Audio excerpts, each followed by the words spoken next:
রাজ্যের চাঞ্চল্যকর Jirania rail station fancy কাণ্ডের তদন্তের জাল প্রসারিত করেছে রাজ্য পুলিশের অপরাধ দমন শাখা। তদন্তে রয়েছে অপরাধ দমন শাখার বিশেষ তদন্তকারী টিম। এই কাণ্ড নিয়ে অভিযুক্তদের গ্রেফতারি নিয়ে যখন ব্যাপক জল খোলা হচ্ছে সমাজের নানা স্তরে, ঠিক সেই আবহে এলো চমকপ্রদ খবর।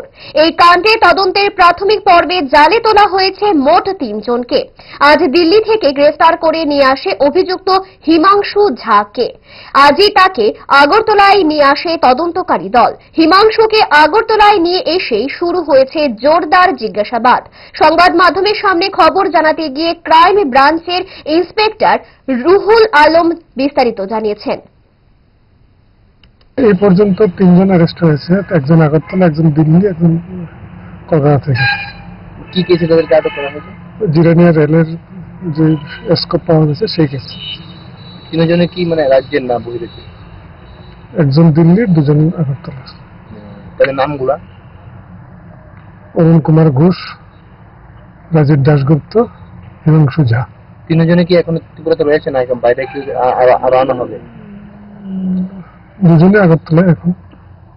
আর কি কেউ এই কেসে কিছু আপডেট রয়েছে? তো বাকিরা বলা যাবে না। আপনার চেয়েও আপন জুড়ে থাকে বাঁধন, আপনার চেয়েও আপন, আপনার চেয়েও আপন।